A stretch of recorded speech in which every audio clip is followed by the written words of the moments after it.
Para nosotros en la serie de Manuela Mauri es importante acercarnos a la realidad, acercarnos a los móviles reales por los que se producen entre nosotros hechos criminales y en particular pues, el hecho criminal más grave, ¿no? Que es el homicidio. Entonces eso nos obliga a mirar en esas grietas, ¿no? En esas fisuras de la sociedad que lamentablemente en algún caso son persistentes y que se mantienen aunque pueda cambiar la tipología, ¿no? Nosotros nos acercamos en la primera novela, si esto es una mujer, a un crimen vinculado con la prostitución en la vertiente de el tráfico y la trata de personas, que tiene unas connotaciones muy concretas y es una historia y es un fenómeno que lanza un determinado mensaje sobre la sociedad en la que vivimos.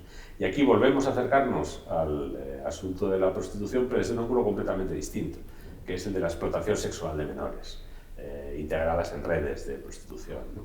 Lamentablemente ni lo uno ni lo otro son fantasías de los autores, son hechos que existen en nuestra sociedad y que aquí nos permiten no solo mirar otra vez, ¿no?, a la normalización de la prostitución en nuestra sociedad, sino también a otro aspecto que creo que llega un poco más allá, que es cómo esa normalización llega incluso a ignorar la dignidad y propiciar la desprotección de aquellos a quienes más tenemos que proteger, que son los menores, precisamente. La novela negra suele responder a tres grandes preguntas, ¿no? ¿Quién?, ¿cómo? y ¿por qué? En la serie de Manuela Mauri siempre nos ha interesado de esas tres preguntas, sobre todo la última, ¿no? En el primer libro de la serie, si esto es una mujer, ya sembramos la pregunta que recogemos aquí, es decir, ¿por qué como sociedad somos tan tolerantes con el tema de la prostitución? ¿Por qué primero no nos atrevemos casi ni a hablar de ello, ¿no? Parece que sigue siendo un tabú, un tema incómodo, un tema que molesta, del que no queremos abordar. En el primer libro abordábamos la prostitución callejera y en este tercer libro de la entrega de la serie de Manuela Mauri, La Innombrable, pues abordamos el tema de la prostitución de menores, que por desgracia pues, es algo que nos toca de cerca. Tenemos ahora el escándalo con las menores tuteladas en Asturias, pero en los últimos años ha sucedido también en comunidades como Madrid, en Baleares, en Canarias, es decir, es un problema que tenemos en nuestra sociedad y sin embargo nos cuesta muchísimo hablar de ello y los políticos parecen estar preocupados pues por otros temas, ¿no? Hoy mismo en el Congreso se debatía sobre una ley abolicionista que presentaba el PSOE, ya tenemos titulares sobre quién la apoya, quién no la apoya, ¿no? Y parece haber una guerra como partidista para que cada partido político presente su proposición, ¿no?, y tache a la del contrario como una que no es buena, y no hay ningún interés por encontrar un pacto de Estado, un acuerdo común para que podamos tomar medidas respecto a la prostitución en España. Es un problema muy importante. Para que nos hagamos una idea, España es un país en el que hay 800 burdeles y 770 centros hospitalarios, es decir, somos un país que tiene más burdeles que hospitales. ¿Ese es el país que queremos tener o queremos construir para nuestros hijos un país diferente? Somos un país en el que hay 2.500 pisos donde se ejerce la prostitución voluntaria e involuntariamente y tenemos 2.900 librerías, es decir, tenemos casi tantos centros, tantos pisos de prostitución como librerías en el país. ¿Ese es el país que queremos o queremos construir otro país? Bien, son preguntas que a nuestros políticos parecen no importarles mucho, ¿no? Las tratan como cifras aisladas que no se molestan mucho en interpretar y sin embargo radiografía nuestra sociedad, ¿no? Si queremos ser una sociedad distinta, tenemos que apostar por otras cosas. Decía Ramón Sender, el novelista español del siglo XX, que una de las funciones del novelista era señalar el mal. La ficción literaria con frecuencia señala el mal, ¿no? Lo puede hacer de una manera que es más ameno, quizá, que otro tipo de relatos. También puede invitar al lector a hacer una reflexión desde un lugar más libre, ¿no? Creo que lo interesante de escribir una historia en la que señalas males, que además son males reales, es que lo haces a través de la construcción de un relato, a través de la creación de unos personajes, y al lector le invitas a compartir esa historia y a estar con esos personajes y a percibir o experimentar lo que experimentan esos personajes, desde la indefensión de la víctima hasta la ceguera voluntaria o involuntaria de quienes se aprovechan de ella, pasando por la voluntad del investigador, en este caso, de intentar reparar ese mal social, ¿no? Yo creo que es una manera muy eficaz de poner al lector o de poner a quien te acompaña en ese viaje en el centro del problema, como una experiencia casi de vivencia, aunque sea una vivencia mediada por una ficción literaria. Y yo creo que la reflexión que puede salir de ahí, que además es una reflexión libre, no ordenada por quien te está contando la historia, puede primero ser más amplia y a lo mejor ser más fecunda que la que produciría pues, un frío estudio estadístico o un ensayo sesudo y a lo mejor excesivamente árido, ¿no? O áspero respecto de una realidad que de por sí es muy incómoda. Yo soy poeta. A mí me encantaría que la poesía tuviera más lectores, pero lo cierto es que no los tiene. He releído hace poco Hijos de la ira, de Dámaso Alonso, un libro con una fuerza tremenda, y un libro que se escribe y se publica en un momento en el que en España algunos escritores han muerto, otros han marchado al exilio, hay una represión tremenda, y lo que hace Dámaso Alonso es un grito de protesta en un momento en el que no se puede protestar, ¿no?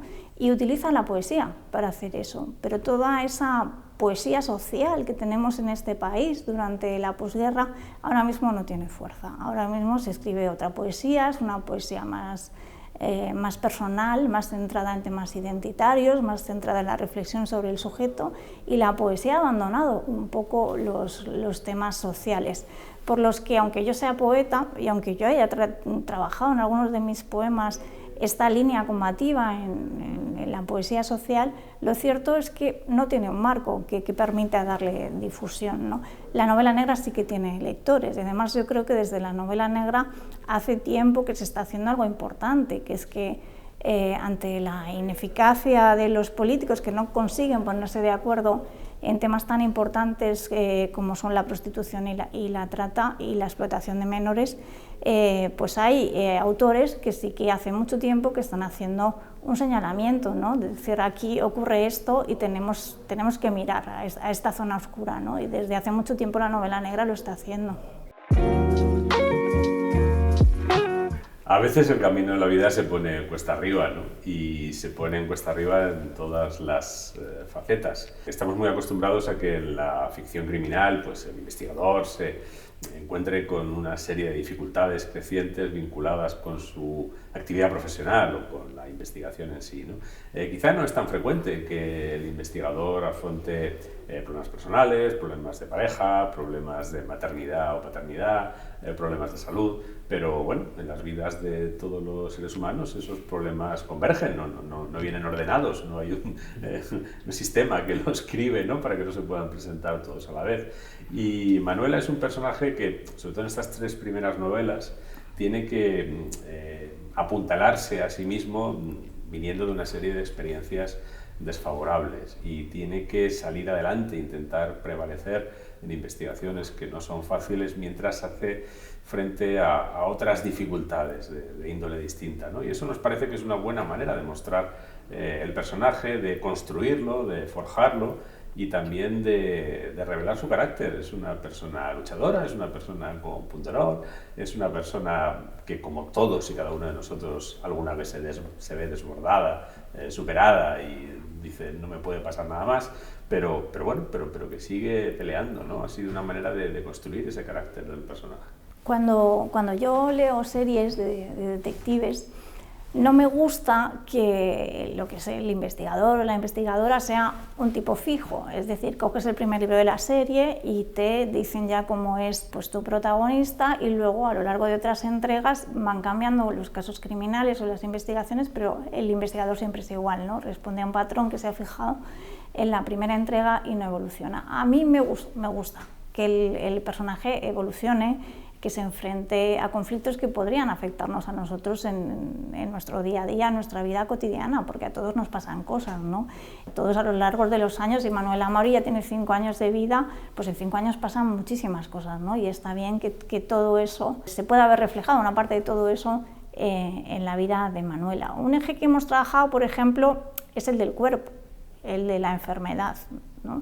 En el primer libro, en Si esto es una mujer, Manuela empieza de baja, ha sido testigo del suicidio de un compañero de trabajo. Además, cuando ha abierto la puerta del despacho lo ha encontrado ella, ha sido un hecho muy traumático y eso la lleva a estar de baja unos cuantos meses, ¿no? Y a cuestionarse muchas cosas de su trabajo. Además han ido lanzando una serie de noticias falsas sobre ella y han ensuciado su buen nombre como policía, y ella tarda 2 libros, ¿no? El primero y el segundo, en limpiar ese buen nombre, en demostrar que es una buena policía, que es una policía rigurosa, exigente y que cuando tiene un caso pues lo investiga hasta el final, ¿no?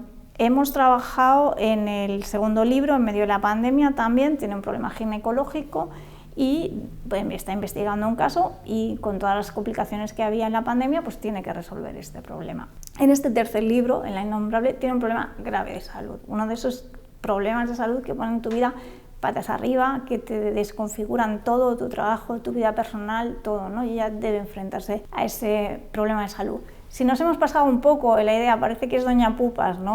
Manuela, bueno, yo prometo que en el cuarto libro, si lo hay, no le va a pasar nada, no va a tener ningún problema de salud. Iremos por otra parte, pero por ahí no. Pero creo que ha sido bonito explorar esta línea, ¿no? Si nos vamos al policíaco clásico, los primeros detectives nunca enferman. Tú no te imaginas a Sherlock Holmes enfermo nunca, ni a Sherlock Holmes yendo al urólogo, ni a otros detectives, ¿no? La enfermedad no está presente en buena parte de la novela negra, ¿no? Y sin embargo está muy presente en nuestras vidas. Esa era una de las apuestas. Y si me permites, pues quizá hace falta más fuerza y más heroísmo para sobreponerte a una enfermedad mientras estás trabajando que para solventar 2 persecuciones o 3 tiroteos, que a lo mejor solo la inconsciencia te lleva a ellos, ¿no? Es decir, al final ese heroísmo de lo cotidiano también lo queremos trasladar a través del personaje de Manuela. Por ejemplo, conocemos a unos cuantos investigadores de homicidios que son madres o padres y que tienen que hacer frente a esos problemas mientras trabajan y que a lo mejor pues en medio de una tarea les ha sorprendido un problema de salud propio o de su familia. Incluso uno es abuelo, porque uno trabaja hasta edades relativamente avanzadas, ¿no? Y tiene pues, problemas con el nieto, o su hija tiene problemas y al final todo eso forma parte de sus vidas y esas personas afrontan todo eso al mismo tiempo que están intentando sacar adelante una investigación policial de una manera competente y profesional para pasar todos los filtros que tiene que pasar una investigación policial en España, que son muchísimos. Entonces, no partimos de una idea teórica, sino de haber hablado con personas que en un momento determinado pues, te han confiado esos problemas que han tenido y que han formado parte de las dificultades en su labor. Hablabas del canon, ¿no? Yo entiendo la escritura compartida, la escritura a 4 manos, como una forma de desafiar el canon, ¿no? El canon en la novela negra hasta hace muy poquito ha sido masculino, ha sido androcéntrico y ha sido muy deudor de la figura del autor, ¿no? Del genio del autor. Bueno, pues ahora, gracias a Dios, las cosas están cambiando, estamos abiertos a otras posiciones en el canon, pero una de esas imágenes que nos ha dejado el canon es el investigador, el policía, siempre bebiendo, ¿no? Con muchísimo alcohol, y cuando nosotros hemos ido a los grupos policiales, pues no nos han recibido con un copazo de whisky, ni con una copa de anís, ni con una grapa, ni con nada de eso. Es decir, era gente que estaba haciendo su trabajo y que lo estaba haciendo bien, ¿no? Entonces tú te preguntas hasta qué punto es justo que tú sigas trasladando una imagen que no se corresponde con la realidad, ¿no? Entonces esa responsabilidad de la que hablas yo sí que la he sentido. Nuestro plan es seguir y ya estamos trabajando en lo que sería la 4ª historia. Probablemente no la vamos a hacer inmediatamente, vamos a dejar que sedimenten estas 3 primeras historias, ¿no? También esta novela es importante para cerrar con un primer ciclo dentro del personaje y ver cuál es su potencial, ¿no?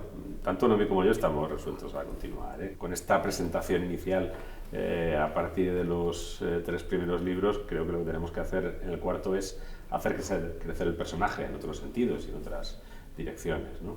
No lo haremos inmediatamente, aunque tampoco tardaremos mucho, creo. Yo escribo despacio, me gustaría escribir más deprisa, pero escribo muy despacio y desde la pandemia todavía escribo más despacio, me cuesta muchísimo concentrarme desde la pandemia, por lo que estamos pensando en una cuarta entrega, tenemos ya ideas, las vamos madurando despacio. Una de ellas, hemos ido sembrando cosas en La Innombrable, es reconstruir bastante la vida de Manuela, porque la serie Manuela Mauri es una serie muy de personaje, muy centrado en ella, no nos fijamos tanto ni en el suspense, ni en el misterio, ni en temas de violencia respecto a la víctima y tal, sino nos centramos mucho en ella, ¿no?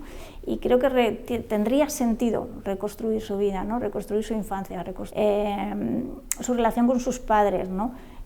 Nos apetece mucho explorar eso de cara a la cuarta, pero lo que decía, sí que vamos a dejar que descanse un poco. Una de las ideas que está en el libro, en La Innombrable, es la sensación de que necesitas parar, ¿no? A veces tú estás muy sobrepasado y mientras estás atendiendo cosas profesionales, personales, estás como en una espiral en la que tú mismo te vas proyectando en una bola de nieve, ¿no? Y te vas dejando caer. Ella toma conciencia de esa bola de nieve y toma conciencia de que necesita parar y va a parar un tiempo para encontrarse a sí misma. Y en esa búsqueda pues nos da pie a que en el cuarto libro le contemos al lector más cosas sobre ella. Mira, a mí, por ejemplo, me parece muy interesante el trabajo que están haciendo ciertos autores y sobre todo ciertas autoras dentro del género o los aledaños del género, tratando de introducir una dosis de ambición y de reinvención desde la literatura del propio género, ¿no? Me parece que buena muestra de eso, por ejemplo, es la novela Buenos tiempos, de Victoria González Torralba, con una investigadora que es una chica huérfana, acogida por sus tíos, que se ve envuelta por accidente en una trama que tiene que esclarecer en la España del tardofranquismo. Es una novela que, sí, sobre el molde del género y sobre los miembros del género, plantea una indagación que va más allá, ¿no? En nuestro pasado reciente, en otra serie de cuestiones, ¿no?